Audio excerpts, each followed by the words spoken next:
Hello students, आज हम लोग डिस्कस करेंगे methods of purification of organic compound. ठीक है, इसमें हम एक ब्रीफ डिस्कशन लेंगे, थोड़ा सा इंट्रोडक्टरी टाइप का, क्योंकि बच्चों को इन टॉपिक को समझने में बहुत दिक्कत होती है। तो स्टार्ट करते हैं। इसमें क्या क्या पढ़ेंगे? इसमें हम लोग पढ़ने वाले हैं इंट्रोडक्शन, प्योरिफिकेशन मेथड्स, और उसके बाद उसकी समरी होगी और उस पर बेस्ड क्वेश्चंस होंगे। सबसे पहले हम बात कर रहे हैं इंट्रोडक्शन। इंट्रोडक्शन में क्या है देखिए, organic compounds are isolated either from natural sources और from reactions mixtures. These compounds are rarely pure and are usually contaminated with small amounts of other similar compounds which are found to exist together or form during the reaction. In order to characterize them, it is important to purify them. कौन कौन से process हैं इसके purification के लिए? Crystallization, sublimation, distillation, chromatography, differential extraction, qualitative analysis and criteria of purity. ठीक है, ये टॉपिक इसके होते हैं। सबसे पहले स्टार्ट करेंगे हम methods of purification of solids. सबसे पहले क्रिस्टलाइजेशन। क्रिस्टलाइजेशन के लिए क्या है इसमें एम देखिए, to separate a solid compound in pure and geometrical form. जो सॉलिड कंपाउंड होते हैं उनको क्रिस्टलाइजेशन प्रोसेस से सेपरेट करते हैं। क्या प्रिंसिपल है? एग्जाम में सबसे ज़्यादा पूछी जाने वाली चीज़ होती है अपना प्रिंसिपल। एग्जाम में सबसे ज़्यादा पूछी जाने वाली चीज़ होती है वो है प्रिंसिपल। क्या प्रिंसिपल है इसका? A saturated solution of the impure substance in a suitable solvent is made at a temperature higher than the room temperature. On cooling this solution the substance reappear in the form of well shaped crystals. क्या मतलब? Saturated solution, इसे बनाने के लिए हम लोग क्या करेंगे, जो भी सॉलिड सब्सटेंस है जिसको प्योर करना है उसे सूटेबल सॉल्वेंट में डिजॉल्व कर लेंगे हम लोग। कोई कंटेनर ले लिया, उस कंटेनर में हम लोग उस सॉलिड सब्सटेंस को डिजॉल्व करेंगे सूटेबल सॉल्वेंट में। डिजॉल्व करके इसको थोड़ा सा हीट करेंगे। हीट करके मोस्टली पार्ट इसका डिजॉल्व हो जाएगा, जो इनसॉल्युबल पार्ट होगा उसे फिल्टर करके इसमें से अलग कर देंगे। ठीक है, और उसके बाद इस फिल्ट्रेट को एक सर्टेन टेम्परेचर पे रख देंगे फॉर अ वाइल। तो आफ्टर सम टाइम्स ये एक नीडल शेप क्रिस्टल्स बना लेते हैं, इसको हम सेपरेट कर लेते हैं। इसका पूरा डिटेल प्रोसेस आपको बता रहे हैं। क्या प्रोसेस है? Purification by crystallization involve the following step. Choice of solvent. Choice of solvent का मतलब इसमें ये देखना होगा कि आपका जो सॉल्यूट है वो सॉल्वेंट के साथ कोई केमिकल रिएक्शन ना करे, उसमें डिजॉल्व हो लेकिन कोई केमिकल रिएक्शन नहीं होनी चाहिए। ये चॉइस ऑफ सॉल्वेंट है। प्रिपरेशन ऑफ सॉल्यूशन, मैंने अभी आपको बताया कि सॉल्यूट को सॉल्वेंट में डिजॉल्व करके सॉल्यूशन तैयार कर लेंगे, और उसके बाद उसे हीट करके भी डिजॉल्व करके देख लेते हैं कि थोड़ा बहुत रह रहा होगा तो वो डिजॉल्व हो जाएगा। उसके बाद इसका फिल्ट्रेशन करेंगे। फिल्ट्रेशन करके क्या होगा कि जो इनसॉल्युबल पार्ट होगा वो तो फिल्टर पेपर पे रह जाएगा, लेकिन जो सॉल्युबल मटेरियल है वो सारा डिजॉल्व होके फिल्ट्रेट होके नीचे रिसेप्टर फ्लास्क में मिल जाएगा अपने को। सेपरेटिंग द क्रिस्टल्स वो हो गए। अब ड्राइंग ऑफ क्रिस्टल्स। अब क्या है, जो हमने जो फिल्ट्रेट लेकर के कुछ टेम्परेचर पे रखा हुआ था, अब वो क्रिस्टल्स का फॉर्मेशन करेगा। इसके लिए थोड़ा टाइम लगता है अपने को। ठीक है, 6 घंटे से लेकर के 12 घंटे तक का टाइम लग जाता है ऐसे अच्छे से क्रिस्टल्स बनने में। वैसे स्टार्टिंग तो हमारी आधा घंटे के बाद ही स्टार्टिंग हो जाती है क्रिस्टल्स बनने की, लेकिन पूरी तरह से सेपरेशन करना होता है तो टाइम लगेगा उसमें। जब क्रिस्टल्स बन जाते हैं तो उसको पहले फिल्टर करते हैं, तो क्रिस्टल्स आपके फिल्टर पेपर पे रह जाएंगे और जो सॉल्वेंट है वो उसमें से बाहर निकल जाएगा। ठीक है, अब उस जो क्रिस्टल्स बने हुए हैं उसमें कई बार ऐसा होता है कि कुछ इम्प्योरिटी रह जाती हैं तो उन्हें वॉश कर लिया जाता है हॉट वाटर डाल करके ऊपर से। अब जो क्रिस्टल्स बने हैं उसको डिजॉल्व करेंगे फिल्टर पेपर से, ड्राई करेंगे उसको फिल्टर पेपर से, और ड्राई करने के बाद उसको रख दिया जाएगा। एग्जाम्पल दे रखा है इसमें, crystallization of phthalic acid, crystallization of ammonium sulphate है, फेरस सल्फेट है, कॉपर सल्फेट है, इन सब का बनाते हैं। पोटास एलम है, ये सारे मोर सॉल्ट है, इन सब का सिंथेसिस हम लैब में कराते हैं बच्चों को। अगला है फ्रैक्शनल क्रिस्टलाइजेशन। अच्छा, इसका यूज कब करना होता है? जब उनकी सॉल्युबिलिटी में कम डिफरेंस होता है दो कंपोनेंट है सॉलिड, दोनों की सॉलिबिलिटी में कम डिफरेंस होगा तो हम लोग फ्रैक्शनल क्रिस्टलाइजेशन मेथड का यूज करेंगे। इस मेथड में क्या होता है, तो it is the method of refining the substance based on the difference in solubility, it fractionates via differences in crystallization. ठीक है, क्या होगा, when there is a mixture of solids differing in their solubility in the solvent, each component of the mixture can be separated in the pure form by fractional crystallization. From the mixture dissolved in the solvent during cooling, less soluble components crystallizes first, leaving behind other component which is more soluble in the solvent. Thus one difference, the one by one different compounds are isolated, further individual compounds are purified by recrystallization. क्या procedure है इसका पूरा, इसका procedure ये होता है कि किसी कंटेनर में हमने वो जो इम्प्योर सब्सटेंस था उसको यहाँ पे ला करके डिजोल्व कर दिया, डिजोल्व कर देंगे किसी सूटेबल सॉल्वेंट में। प्रोसीजर वही है जो क्रिस्टलाइजेशन का था, बस वही है, बस लेस डिफरेंस होता है, तो इस प्रोसेस को यूज कर लेते हैं। अब इसमें डिजोल्व करके आप रख देंगे थोड़ी देर के लिए, तो जो कम सॉल्युबल होगा वो पहले क्रिस्टल्स बनाएगा और वो क्रिस्टल्स इसमें से सेपरेट हो जाएंगे। ठीक है ना, क्रिस्टल का मतलब क्रिस्टल बनने लगेंगे। तो हमारे पास मान लीजिए दो कंपोनेंट हैं ए और बी, ए और बी में क्या देखा, ए की सॉल्युबिलिटी ज्यादा है, बी की कम है। तो जब आप इन दोनों को देखोगे यहां पे, तो बी हमारा पहले क्रिस्टल्स के फॉर्म में आ जाएगा, बी पहले क्रिस्टल्स के फॉर्म में आ गया। जैसे उसके क्रिस्टल बनेंगे उन्हें फिल्टर करके अलग कर लेंगे, उसके बाद उस सॉल्यूशन को फिर से रख देंगे, जो फिल्ट्रेट आया है उसको फिर से रख देंगे, फिर से रख देंगे, तो जो दूसरा कंपोनेंट था जिसकी सॉल्युबिलिटी ज्यादा थी अब उसके क्रिस्टल्स बनने लगेंगे, फिर उसको हम अलग कर लेंगे। ये प्रोसीजर 2-3 बार से लेकर के 5-6 बार तक रिपीट करना होता है। जैसे हमारे जो क्रिस्टल्स बने पहले वो 100% कंपोनेंट बी नहीं था, उसमें थोड़ा बहुत ए भी होगा, तो जो क्रिस्टल्स बने हैं उसको फिर से सॉल्वेंट में डिसॉल्व करके रिक्रिस्टलाइजेशन प्रोसेस करेंगे। तो ये 5 से लेकर के 6 टाइम तक रिपीट करने पर आपको प्योर फॉर्म में ए और बी मिल जाएंगे। तो पूरा प्रोसीजर आपको क्लियर हो गया होगा। क्या किया हमने, दोनों कंपोनेंट के मिक्सचर को सॉल्वेंट में डिसॉल्व किया, डिसॉल्व करने के बाद उसे फिल्टर किया, तो जो इम्प्योर जो इनसॉल्युबल पार्ट था वो सेपरेट हो गया। रख देने पर जिसका सॉल्युबिलिटी कम है वो पहले क्रिस्टल्स बनाएगा, उसे फिल्टर करके अलग कर लेंगे, और जो फिल्ट्रेट होगा उसे फिर रख देंगे। थोड़ी देर बाद जो कंपोनेंट दूसरा था उसके भी क्रिस्टल्स बनने लगेंगे और उनको हम फिल्टर करके अलग कर लेंगे, और ये जो क्रिस्टल्स मिले हैं उनको फिर से सॉल्वेंट में डिसॉल्व करके प्रोसेस को रिपीट करेंगे, रिपीट फिर रिपीट फिर रिपीट 5 to 6 टाइम, तो बन जाएगा आपका दोनों कंपोनेंट का सेपरेशन। ठीक है भाई, इस मेथड से किसको अलग करते हैं हम लोग, देखिए, arsenide crystal in steel, Glauber salt a crystals form of sodium sulphate. ठीक है, ये ग्लोबर सॉल्ट होता है, सज्जी बोलते हैं हिंदी में, ये सोडियम सल्फेट का एक क्रिस्टल है, हाइड्रेटेड सॉल्ट होता है, उसमें से इम्प्योरिटीज को अलग करने के लिए यूज करते हैं। अगला मेथड आता है, अच्छा ये उसी का प्रोसीजर पूरा, ये फ्रैक्शनल क्रिस्टलाइजेशन का पूरा प्रोसीजर है। सॉल्यूशन है 1 सॉलिड एंड इनसॉल्युबल इम्प्योरिटी, उसको लेकर के हमने क्या किया, डिसॉल्व किया, हीट किया, हीट करने के बाद फिल्टर किया, फिल्टर करेंगे तो जो फिल्ट्रेट आ गया वो मटेरियल अपने पास है, इसमें जो फिल्ट्रेट था, जो इनसॉल्युबल पार्ट था वो अलग हो गया, उसको फिर से हीट करके कंप्लीटली डिसॉल्व कर दिया, जो एक्स्ट्रा सॉल्ट था उसको, वो एक्स्ट्रा सॉल्वेंट को हमने एवेपोरेट कर दिया ताकि हमारा वॉल्यूम कम रह जाए। उसके बाद एक डिश में डाल करके उसको रख देंगे, उससे क्रिस्टल्स बनने लगेंगे। ठीक है, ये पूरा प्रोसीजर हमारा इसमें दिखाया गया है।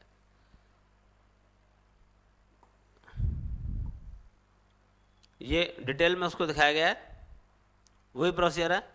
सॉल्वेंट में डिसॉल्व किया, डिसॉल्व करने के बाद पूरी तरह डिसॉल्व नहीं हुआ होगा तो उसे हीट करके अच्छे से डिसॉल्व कर लो और एक्स्ट्रा सॉल्वेंट को एवापोरेट करके बाहर निकाल दो। अच्छा, एक दूसरा तरीका ये भी होता है कि जब हम डिजॉल्व कर रहे होते हैं तो एक लिमिटेड क्वांटिटी ऑफ सॉल्वेंट ले लें, क्योंकि जितना ज़्यादा लेंगे उतना हमारी एनर्जी वेस्ट होगी उसे एवेपोरेट करने में। तो hot solution allowed to cool, ठंडा होने दे पे नीचे नीचे क्रिस्टल्स बन जाएंगे, इसके क्रिस्टल्स बनने पर उसे फिल्टर करके अलग कर लेंगे फिल्टर पेपर पे ही, और फिल्टर पेपर की मदद से उसको सुखाया जाता है। जैसे एक फिल्टर पेपर पे क्रिस्टल्स आ गए, ऊपर से और फिल्टर पेपर लगा करके हम उसको ड्राई कर लेते हैं। अगला मेथड आता है हमारा सब्लिमेशन। सब्लिमेशन प्रोसेस का यूज किसके लिए, क्या एम है इसका? To separate volatile solids which pass directly into vapour state on heating from non volatile solute. ठीक है, सब्लिमेशन बेसिकली केवल सबलाइम सब्सटेंस के लिए यूज होता है। सबलाइम में कौन कौन होते हैं? आयोडीन है, अमोनियम क्लोराइड है, ड्राई CO2 है, नेप्थलीन है। इन सब्सटेंस को प्योरीफाई करने के लिए हम लोग सब्लिमेशन का यूज करेंगे। क्या प्रिंसिपल है इसका? प्रिंसिपल देखो ध्यान से, प्रिंसिपल कह रहा है a mixture of solid substance such as camphor, benzoic acid, ammonium chloride, iodine containing non volatile substance when heated change directly into vapour without passing through the liquid state. मतलब ये sublime है, solid को heat करोगे directly vapour phase में convert हो जाएगा और ठंडा करने पर वेपर फेज से वापस सॉलिड स्टेट में आ जाएगा। ठीक है, क्या प्रोसीजर होगा इसका? देखो ये कंटेनर है इसका। अब इस कंटेनर में क्या है, यहां पर ये हमारा जो चाइना डिश है, इस चाइना डिश में यहां पर उस मटेरियल को रख लेते हैं जिसको हमें प्योर करना है, और यहां से आप इसे हीट करोगे। हीट करोगे तो ये solid substance direct vapour phase में जाएगा, और ये जो इन्वर्टेड फनल लगा रखा है ऊपर आपने यहाँ पे, इस इन्वर्टेड फनल के इनर सरफेस पे डिपॉजिट हो जाएगा। अच्छा, इसके जो माउथ है उसे कॉटन से बंद कर दिया जाता है ताकि वेपर इसमें से बाहर नहीं चली जाए। तो जब यहाँ से सॉलिड को हीट करेंगे डायरेक्ट वेपर में कन्वर्ट हुआ, वेपर जाके इसके इनर लेयर पे डिपॉजिट हो जाएंगे, डिपॉजिट होके फिर से सॉलिड हो जाएंगे, क्योंकि सब्लिमेशन में ये होता है सॉलिड से वेपर और वेपर से वापस सॉलिड। अब यहां पर ऐसा होने के बाद क्या करेंगे, जैसे इसके क्रिस्टल्स बन जाएंगे इसको हम जेंटली यहां से हटा लेंगे और इनर साइड से सारा जो सबलाइम सब्सटेंस है उसे अलग कर लिया जाएगा। तो इम्प्योरिटी आपकी यहीं पे रह जाएगी और प्योर सबलाइम सब्सटेंस आपके इन्वर्टेड फनल की इनर वॉल पे डिपॉजिट हो जाएगा, जिसको हम बाहर कर लेते हैं। ठीक है भाई, तो इसके लिए क्या करना होता है, कौन कौन से सब्सटेंस है? देखो 1,4-डाइक्लोरोबेंजीन, इसका मेल्टिंग पॉइंट होता है 55 degree Celsius. Substance benzoic acid, इसका 122, naphthalene, alpha naphthol, acetylide, caffeine, camphor, salicylic acid, ये सारे वो सब्सटेंस हैं जो सब्लिमेशन प्रोसेस से प्योर हो जाते हैं।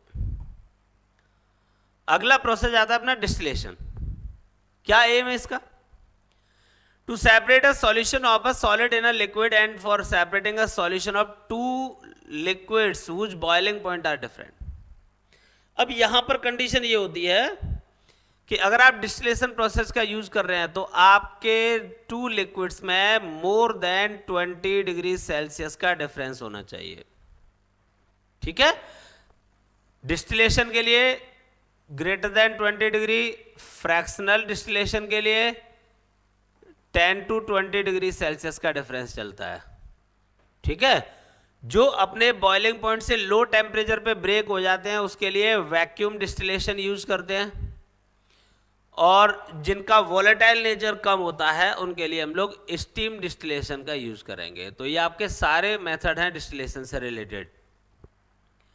डिस्टिलेशन के लिए 20 डिग्री सेल्सियस से ज़्यादा का डिफरेंस, फ्रैक्शनल डिस्टिलेशन के लिए 10 to 20, और जो क्या कहते हैं अपने बॉइलिंग पॉइंट से कम टेम्परेचर पे ब्रेक हो जाते हैं उनके लिए वैक्यूम डिस्टिलेशन या लो प्रेशर डिस्टिलेशन, और जिनमें लेस वॉलेटाइल नेचर होता है, जिनकी वेपर कम बनती है और जो लिक्विड स्टेट में इमिसिबल और वेपर फेज में मिसिबल होते हैं, उनके लिए स्टीम डिस्टिलेशन का यूज करेंगे।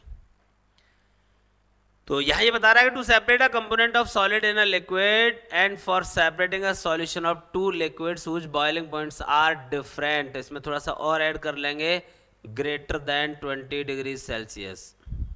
ठीक है, क्या प्रिंसिपल होगा इसका?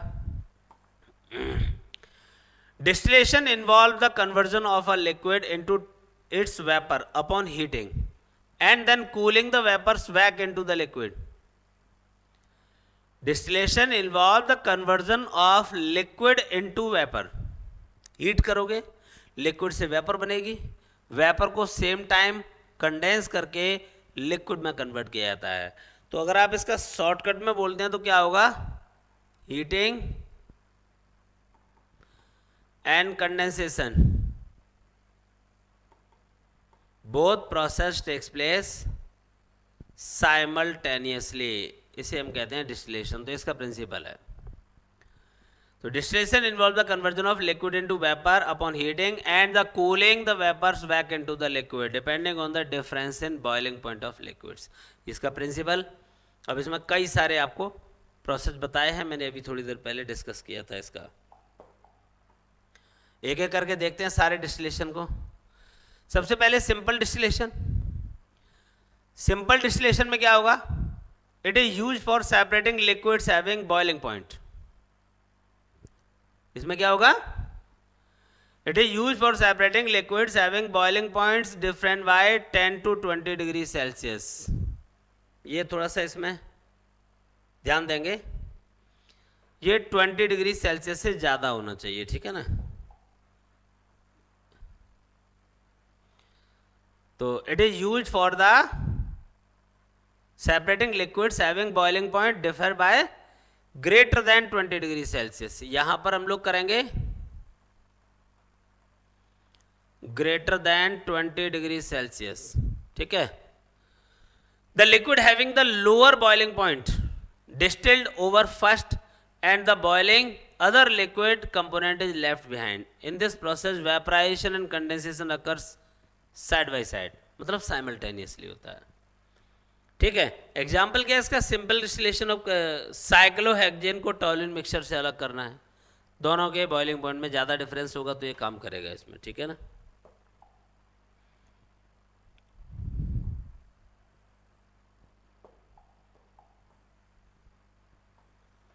ये आपका इसका डायग्राम होता क्या है इसमें? इस वाले प्रोसेस में जो इम्प्योर कंपोनेंट्स है आपके पास जो इम्प्योर कंपोनेंट होगा उस इम्प्योर कंपोनेंट को इस वाले कंटेनर में फिल किया जाएगा जिसके बॉइलिंग पॉइंट में 20 डिग्री सेल्सियस से ज्यादा का डिफरेंस हो। यहां पर ये थर्मोमीटर लगा हुआ है, ठीक? ये आपका लीविक कंडेंसर है, लीविक साहब ने बनाया था तो ये लीविक कंडेंसर, ठीक है? ये आपका रिसेप्टर फ्लास्क, ये रिसेप्टर फ्लास्क है इसमें, ठीक है? ये स्टैंड।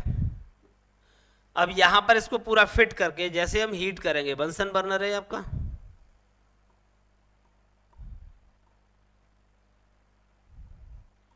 तो बंसन बर्नर से जैसे आप इसको हीट करोगे तो जिसका बॉइलिंग पॉइंट कम है वो पहले वेपर फेज में जाएगा। तो मान लीजिए हमारे पास कंपोनेंट इसमें ए और बी दो हैं, ए का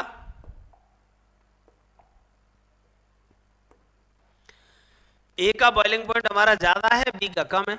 तो जब आप इसको हीट करोगे तो इसमें से पहले वेपर फेज में जाएगा आपका बी और ए आपका इसके अंदर रह रहा है क्योंकि ए का बॉइलिंग पॉइंट ज्यादा है। तो बी यहां से निकलने के बाद में इधर आ जाएगा, तो बी आपका रिसेप्टर फ्लास्क में मिल गया, ए आपका राउंड बॉटम फ्लास्क में रह गया। इस तरीके से ए और बी एक दूसरे से सेपरेट हो गए।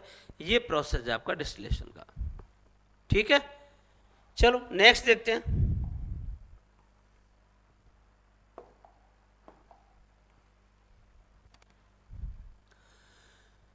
अगला है फ्रैक्शनल डिस्टिलेशन। इस मेथड को देखते हैं। इस मेथड में क्या होगा? फ्रैक्शनल डिस्टिलेशन है। फ्रैक्शनल डिस्टिलेशन का प्रिंसिपल है, it is use for the separating two liquids in any mixture which have boiling point with in a narrow range of temperature. ये नैरो रेंज का मतलब हम समझे कि ये जो डिफरेंस आएगा वो 10 to 20 डिग्री सेल्सियस का आएगा, ठीक है।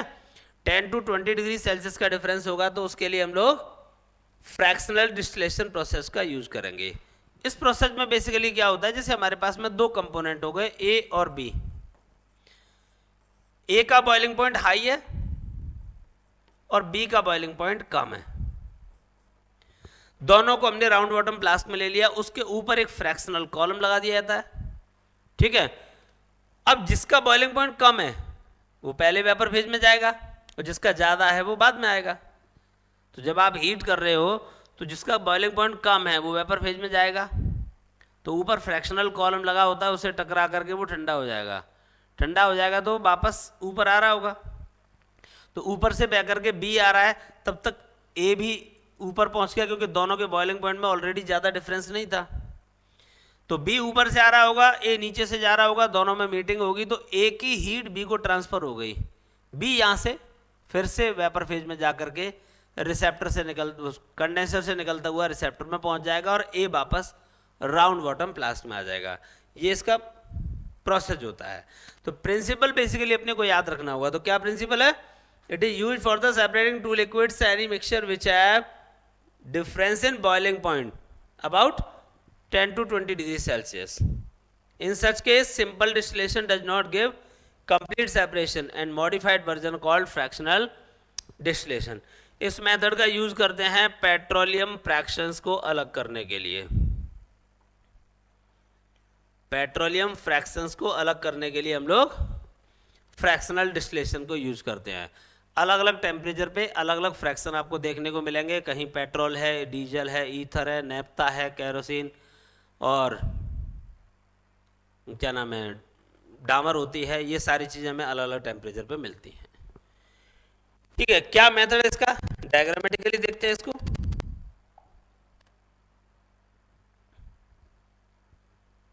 हाँ, ये इसका प्रोसेसर मैंने आपको बता दिया है, फिर भी एक बार देख लेते हैं।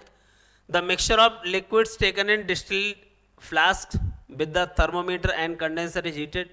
The liquid having lower boiling point boil first, and its vapors are condensed and collected till there is no rise in temperature. When boiling point of more volatile liquid stops, another liquid start boiling at its boiling point and can be collected in the pure form separately. तो वो पूरा process से देखते हैं। यहाँ पर ये हमारे पास में क्या है, एक राउंड बॉटम फ्लास्क है। यहाँ पे आप देखो ये फ्रैक्शनल कॉलम लगा हुआ है। ये हमारे पास डायग्राम है राउंड बॉटम फ्लास्क का। ये यहाँ पे हमारे पास एक चीनी मिट्टी का बर्तन है, चाइना डिश। इसमें या तो सैंड भर देते हैं या वाटर, तो सैंड बाथ या वाटर बाथ ले रखा है इसमें। इस कंटेनर के अंदर हम लोग फिल करते हैं उस इम्प्योर सब्सटेंस को जिसमें ए और बी हमारे दो कंपोनेंट्स है। ए का बॉइलिंग पॉइंट ज़्यादा है और बी का बॉइलिंग पॉइंट कम है। तो जिसका बॉइलिंग पॉइंट कम है उस टेम्परेचर पे थर्मोमीटर से इसमें देख लेंगे, मेंटेन करके रखेंगे इसको। ऊपर थर्मोमीटर लगा है। ये आपका फ्रैक्शनल कॉलम है। ये फ्रैक्शनल कॉलम में ऐसे अलग अलग शेप होते हैं अंदर की तरफ ऐसे। तो जब आप इसको हीट करोगे तो लिक्विड भी यहाँ से उठेगा, अब इससे टकराएगा तो इससे टकरा के लिक्विड स्टेट में आ जाएगा, तो वापस बहने लगेगा। जब ये ऊपर से बह रहा होगा तब तक आपका दूसरा लिक्विड भी वेपर फेज में आ गया होगा। अब ये दूसरा लिक्विड यहाँ से निकलेगा, पहले वाला लिक्विड वापस आ रहा था, दोनों में मीटिंग होगी तो ए वाले की हीट बी में ट्रांसफर हो गई, तो बी को हीट मिलने से वापस वेपर फेज में आ गया। और वो यहाँ डिलीवरी ट्यूब है, ये लीविक कंडेंसर होता है अपना ये। तो कंडेंसर से निकलते हुए रिसेप्टर फ्लास्क में कलेक्ट हो जाएगा। तो जिसका बॉइलिंग पॉइंट कम है वो इधर आ जाएगा, जिसका ज़्यादा है वो इसमें रह जाएगा। दोनों एक दूसरे से सेपरेट हो जाते हैं, ठीक है। अगला,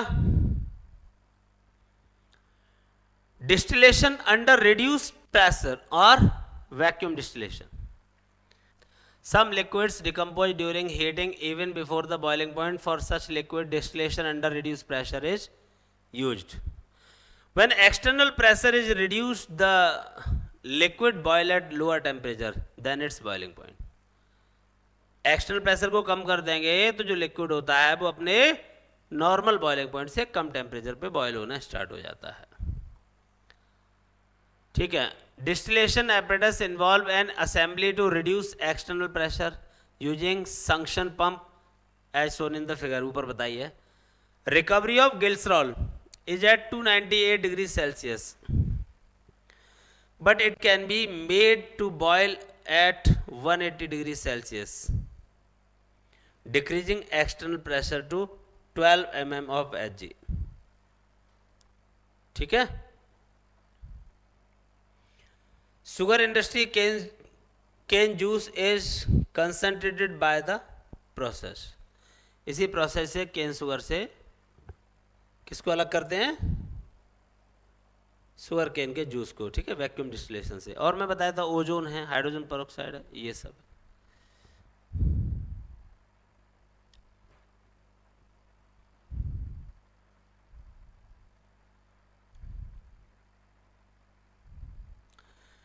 Steam distillation. This technique is used for the separating purifying liquid which are immiscible with water and volatile in steam and have high vapor pressure at the boiling temperature of water. ठीक है. तो क्या condition है इसके लिए? Separating purifying liquid which are immiscible with water but miscible in vapor phase और high vapour pressure at the boiling temperature of water. तो water के बॉइलिंग टेम्परेचर पे इसका वेपर प्रेशर ज़्यादा होगा, वो भी इसका अपना नहीं है. जब ये स्टीम और ये दोनों एक दूसरे के साथ मिक्स हो जाते हैं तब प्रेशर बढ़ जाता है उसका. एग्जाम्पल है आइसोलेशन ऑफ सिट्राइल कंपाउंड्स लाइक एनिलीन, फिनॉल, इन सब का सेपरेशन इससे होता है. ठीक है ना. जितने भी परफ्यूम होते हैं ना, परफ्यूम का एक्सट्रैक्शन भी इसी मेथड से करते हैं. क्या प्रोसेस है?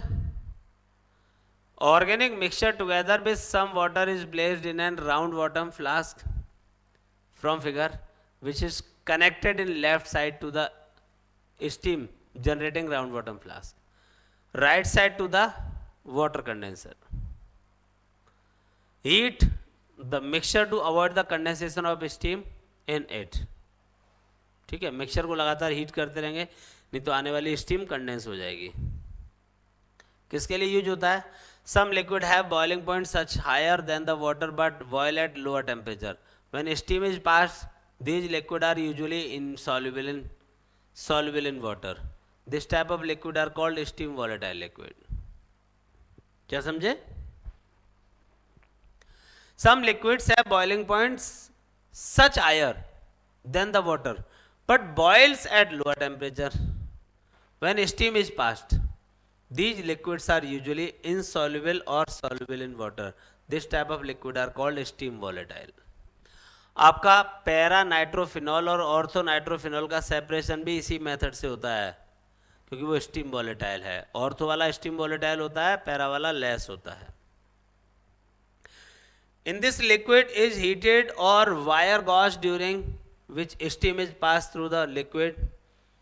Liquid vaporized and comes out along with water vapors, then mixture is condensed.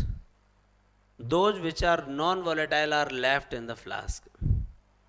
Organic liquid is separated by extraction using solvent like ether by separating funnel.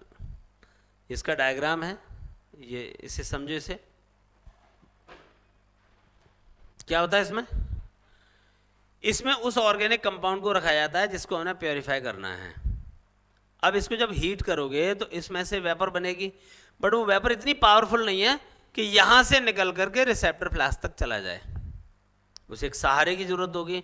तो हम एक दूसरे कंटेनर में या फिर राउंड बॉटम फ्लास्क में हम लोग क्या करेंगे? वाटर को हीट करेंगे. वाटर को हीट करेंगे. ये एयर के लिए सेफ्टी ट्यूब है, ताकि इसमें एयर लगातार जाती रहेगी तो प्रेशर बना रहेगा, वरना वो आगे स्टीम को नहीं भेज पाएगा. तो यहाँ पे वाटर को हीट किया तो इसमें से वेपर बनेगी, वो उस स्टीम वेपर को इसके लिक्विड में अंदर डिप करके रखेंगे, तो वो नीचे से प्रेशर क्रिएट करेगी। उस स्टीम के प्रेशर से ऑर्गेनिक सब्सटेंस के वेपर पार्टिकल्स यहाँ पे अवेलेबल थे ही, वो सब मिल करके यहाँ से निकल के जाएंगे, कंडेंसर में से निकलेंगे, ठंडे हो जाएंगे। यहाँ राउंड बॉटम ब्लास्ट में आकर के दोनों की अलग अलग लेयर बन जाएंगी, ऑर्गेनिक सब्सटेंस और नीचे इसमें वाटर है। क्योंकि ये वेपर फेज में तो मिसिबल थे, यहाँ पे तो स्टीम आ रही है और ऑर्गेनिक सब्सटेंस की वेपर है, तो वेपर फेज में मिसिबल है बट लिक्विड फेज में इमिसिबल है। तो यहाँ जैसी सेपरेट लेयर बनेंगी, हम सेपरेशन फनल होता है, सेपरेटिंग फनल, इसे डिफरेंशियल एक्सट्रैक्शन कहते हैं, इस वाले मेथड से अलग कर लेंगे। इसमें करते क्या है, ये दोनों जो इमिसिबल लिक्विड्स हैं उसको फिल कर देंगे, तो एक की लेयर इसके ऊपर आ जाएगी, यहाँ पे इस तरीके से एक लेयर ये आ गई, और दूसरी वाली लेयर की बात करें तो दूसरी वाली लेयर इसके नीचे आ जाएगी यहाँ पे, ठीक है। अब नीचे यहाँ पे हम एक फ्लास्क लगा देते हैं, फ्लास्क लगा के अब हम यहाँ से जैसे टैप को ऑन करेंगे तो इसमें से जो नीचे वाला लिक्विड है वो कलेक्ट होगा इसमें, तो जैसे ये पूरा इसमें आ जाएगा हम यहाँ टैप को बंद कर देंगे, तो ऊपर वाली लेयर इसके अंदर ही रह जाएगी, नीचे वाली लेयर इसमें अलग आ गई, तो आपका ऑर्गेनिक सब्सटेंस और वाटर दोनों एक दूसरे से अलग हो जाएंगे, ठीक है। तो this method based on the principle that some organic substance are miscible in vapour phase but immiscible in liquid phase, ये उसके लिए काम आने वाला है, ठीक है। अगला देखते हैं। हाँ, बता तो दिया स्टीम डिस्टिलेशन का यूज किसके लिए करेंगे, ortho nitrophenol and para nitrophenol को सेपरेट करने में भी इसका यूज होता है। ये वही प्रोसेस पूरा बताया है इसमें। अब application, from this method aniline can be purified, okay. Plant extract also we can purify like lemon grass oil, eucalyptus oil, ये सब भी अलग हो जाते हैं। मैंने बोला था परफ्यूम्स होते हैं उनको भी इसी मेथड से सेपरेट कर लिया जाता है ऑर्गेनिक कंपाउंड से। अगला है chromatography. Chromatography 100% pure form of the compound obtain करने का मेथड है। क्रोम, जैसा कि नाम से पता चल रहा है, क्रोम कहते हैं कलर, ग्राफ कहते हैं प्रिंटिंग, तो कलर की प्रिंटिंग के बेसिस पे आप इसमें से सेपरेशन करोगे। क्या एम है इसका, टू आइडेंटिफाई, प्योरीफाई एंड और the separate constituent of mixture. इसका यूज होगा that are present in very small amount. It is modern technique used for the separation and identification of organic compounds. ChromeOS colour से related वही है। इसका principal देखें, the principle behind this technique is the differential adsorption of the various components of mixture between two different phases that are stationary phase and mobile phase. Basically इसमें होता क्या है, दो फेज होते हैं। क्या दो फेज, जैसे मैंने यहाँ पे एक कॉलम ले लिया, कॉलम क्रोमेटोग्राफी की बात करेंगे तो यहाँ पर ये कॉलम एक ट्यूब होती है ग्लास की, इस कॉलम में यहाँ पे थोड़ा सैंड भरेंगे, सैंड भर के और इसके अंदर की सरफेस पे सूटेबल एडजॉर्बेंट, जो कि हमारा एक फिक्स लेयर है, स्टेशनरी है, यहाँ पर बेसिकली हम लोग एल्यूमिना जेल ले लेते हैं। एल्यूमिना जेल एक अच्छा एडजॉर्बेंट होता है, तो इसके अंदर फिक्स कर लिया। ये तो हो गया आपका स्टेशनरी फेज, ये है आपका स्टेशनरी फेज।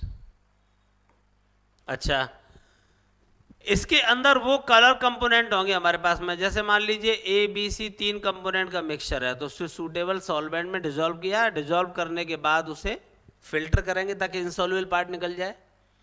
उस फिल्ट्रेट को धीरे धीरे इसकी सहायता से डालेंगे, दीवार की सहायता से, तो जैसे जैसे वो ऊपर से नीचे खिसक के आ रहा होगा, जिसकी एडजॉर्प्शन पावर सबसे ज़्यादा होगी वो ऊपर लेयर बना लेगा, जिसकी एडजॉर्प्शन पावर कम होगी वो उससे नीचे आ जाएगा, और कम होगी तो और नीचे आ जाएगा। अच्छा, लेकिन एक दूसरे में मिले हुए से रहते हैं, जैसे रेनबो के जो कलर होते हैं सब एक दूसरे में मिक्स होते हैं, इसी टाइप से ये होते हैं। तो इनको अलग करने के लिए हमें एलुएंट मिलाना पड़ता है। एलुएंट के फॉर्म में डाई इथाइल ईथर बहुत अच्छा होता है। एलुएंट कहते हैं सेपरेटर, अलग करने वाला। तो जब हम इसमें एलुएंट मिला देंगे तो ये क्या करेगा, बीच में एक सेपरेट लेयर बना लेगा एलुएंट। तो एलुएंट इन सारे कलर कंपोनेंट को एक दूसरे से अलग करने में मदद करेगा। जब ये सारे कलर एक दूसरे से बिल्कुल अलग हो जाएंगे, फिर हम यहाँ से एक्स्ट्रा सॉल्वेंट को बाहर निकाल देंगे और ये जो कलर कंपोनेंट्स हैं इन्हें ऑब्जर्व करने के लिए या तो आप अल्ट्रावायलेट रे का सहारा ले सकते हैं देखने के लिए, या फिर आप इसमें निन हाइड्रेन सॉल्यूशन का स्प्रे करके भी चेक कर सकते हैं कि आपके लेयर कहाँ है। ये क्रोमेटोग्राफी के कई सारे मेथड्स होते हैं। थिन लेयर क्रोमेटोग्राफी है, पेपर क्रोमेटोग्राफी है, कॉलम क्रोमेटोग्राफी है। इन सब के बारे में थोड़ा थोड़ा देख लेते हैं यहाँ पे।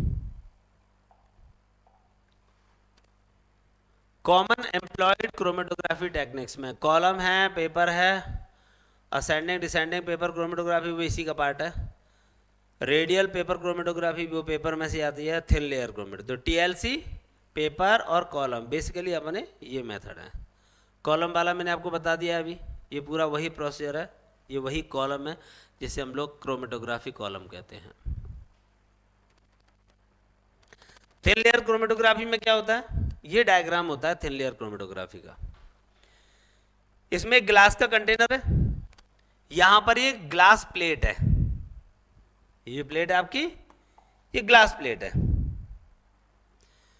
अब ये जो ग्लास प्लेट है इसके ऊपर क्या करेंगे, उस कंपोनेंट का मिक्सचर जो ABC हमने बताए थे उनके मिक्सचर को यहाँ पे लगा दिया जाएगा ड्रॉप, और इसको रख दिया हमने ईथर में। ईथर हमारा एक सॉल्वेंट है यहाँ पे, ठीक है, और छोड़ दिया। छोड़ देंगे तो धीरे धीरे सॉल्वेंट नीचे से ऊपर जाएगा, सॉल्वेंट जाएगा साथ में इन कंपोनेंट्स को भी ले जाएगा। तो इसमें जो ABCD हमारे पास जो कलर थे वो कलर अपनी अपनी एडजॉर्प्शन पावर के बेसिस पे सॉल्वेंट के साथ साथ चलते हुए ऊपर दिखाई देंगे। तो ये अलग अलग जगह पे अलग अलग लेयर का फॉर्मेशन करेंगे। जैसे यहाँ पे प्योरली दिखाया गया है कि यहाँ पे था पहले हमारे पास कंपोनेंट, इंक स्पॉट्स यहाँ लगाए थे जो बढ़ कर के हमारे यहाँ तक पहुँच गए एक दूसरे से। तो यहाँ तक हमारा सॉल्वेंट गया, यहाँ पर उनके अलग अलग कंपोनेंट्स पहुँच गए हैं, ठीक है। ये जो इनका जो रेशियो आएगा सॉल्वेंट का मूवमेंट अपॉन कंपोनेंट्स का, जो कलर कंपोनेंट उससे मूवमेंट है, इसका जो रेशियो होता है उसे रिटार्डेशन फैक्टर कहते हैं, RF फैक्टर, ठीक है।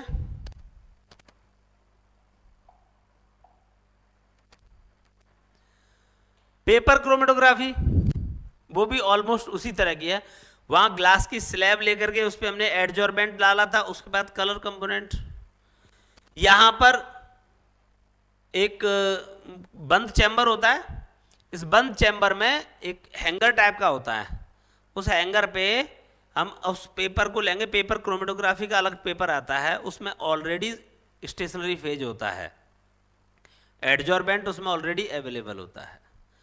तो उस एडजॉर्बेंट को, उस पेपर को किस में रखेंगे, उस जो हैंगर है उस हैंगर पे क्लिप करके लटका देंगे। और ये जो क्लिप होगी इसके बगल में सॉल्वेंट भरा होता है। मतलब ऐसे समझो कि जैसे पाइप होता है तो पाइप को काट दें आधा, तो ऐसे यू शेप की नाली जैसी बन जाएगी। तो उस नाली से में हमने ईथर भर दिया और इस पेपर को वहीं उसका जो सिरा है, जैसे ये नाली है तो इस नाली में पेपर को ऐसे डिप करके रखेंगे और ऐसे लटका देंगे। इसमें हमने ड्रॉप लगा दिया वही कलर का, तो ईथर इसमें से चल के नीचे की तरफ जाएगा। जैसे इससे पीछे वाले में ऊपर जा रहा था ना, ये यहाँ से ईथर ऊपर जा रहा था, इसमें हमारे पास ये जो नाली जैसी दिख रही है इसमें ऑयल ईथर भरा होगा और पेपर हमारा यहीं पे क्लिप से बंधा हुआ है। तो ईथर धीरे धीरे ऊपर से नीचे चलेगा, साथ में कलर कंपोनेंट्स को भी लेके जाएगा। एक तो ये तरीका है। दूसरा ये हो कि पेपर को बहुत लंबा ले लो, नीचे उसमें ईथर भर दो, तो वहाँ पे वही ड्रॉप लगा देंगे और छोड़ दो, तो अब ये ईथर आपका नीचे से ऊपर जाने लगेगा। तो आप सॉल्वेंट किधर ले रहे हैं उस बेसिस पे देखा जाता है। अगर ऊपर भर रहे हैं तो ऊपर जहाँ ड्रॉप लगा देंगे, ड्रॉप नीचे की तरफ चलेंगे ईथर के साथ साथ, और अगर नीचे ईथर भर रहे हैं तो ड्रॉप यहाँ लगा देंगे तो वो ईथर के साथ साथ नीचे से ऊपर जाएंगे। सेम यहाँ पर भी सॉल्वेंट और कलर दोनों के मूवमेंट को इस तरीके से रियल, ये तो डायग्राम बनाया हुआ है, रियल आपका फोटो ये है, इस तरीके के स्पॉट आपको मूवमेंट करते हुए दिखाई देंगे। ठीक है, तो सबसे प्योरेस्ट फॉर्म में ऑब्टेन करने का तरीका है आपका क्रोमेटोग्राफी। ठीक है, डिफरेंशियल एक्सट्रैक्शन मैंने अभी आपको बता दिया था कि दो इम्प्योर लिक्विड्स को सेपरेट करने के लिए इस मेथड का यूज करेंगे। इसमें क्या होता है, जो इम्प्योर लिक्विड्स हैं ए और बी दोनों के मिक्सचर को सेपरेटिंग फनल में भर देते हैं, सेक करके इसे रख दो, जिसकी डेंसिटी कम होगी वो ऊपर आ जाएगा, जिसकी डेंसिटी ज़्यादा होगी वो नीचे आ जाएगा। जैसे ही दोनों की सेपरेट लेयर बन जाएगी, आप टैप को ऑन करो तो नीचे वाली लेयर उसमें से अलग हो जाएगी। जैसे ये लेयर आपकी इस टैप के पास पहुंचेगी, टैप क्लोज कर दो तो एक कंपोनेंट आपका फनल में रह गया, सेपरेटिंग फनल में, और एक कंपोनेंट आप अपने बीकर में कलेक्ट कर सकते हैं। ये है आपका डिफरेंशियल एक्सट्रैक्शन, इसी को सॉल्वेंट एक्सट्रैक्शन भी कहते हैं। ठीक है, ये वही मेथड अपना, ये एक्चुअल डायग्राम है इसका सेपरेटिंग फनल का। ठीक है, इस तरीके से अलग अलग लेयर आपको देखने को मिलेंगी। तो जिसकी डेंसिटी कम है वो ऊपर रहेगा, जिसकी ज़्यादा है वो नीचे आएगा। तो ज़्यादा डेंसिटी वाला लिक्विड आपका सेपरेट हो जाएगा इसमें से, और जो कम डेंसिटी वाला है वो फनल के अंदर ही रुक जाएगा। इसके बाद ये क्वालिटेटिव और क्वांटिटेटिव एनालिसिस है, ये पूरा इसमें प्योरिफिकेशन मेथड्स की समरी है। Crystallization, fractional crystallization, sublimation, distillation के 4 मेथड्स हैं, सिंपल, फ्रैक्शनल, स्टीम और लो प्रेशर। क्रोमेटोग्राफी इसमें कॉलम, पेपर और टीएलसी, थिन लेयर। उसके बाद एक्सट्रैक्शन है, एक्सट्रैक्शन के 2 मेथड हो गए, एक फिल्ट्रेशन है, एक separation by using separating funnel. Insoluble substance को अलग करना है तो आप फिल्ट्रेशन सिंपल फिल्टर पेपर से करोगे। इनमिसिबल लिक्विड्स को सेपरेट करना है तो डिफरेंशियल एक्सट्रैक्शन करोगे बाय यूजिंग सेपरेटिंग फनल। तो ये आपके सारे मेथड्स हैं। ठीक है, थैंक यू।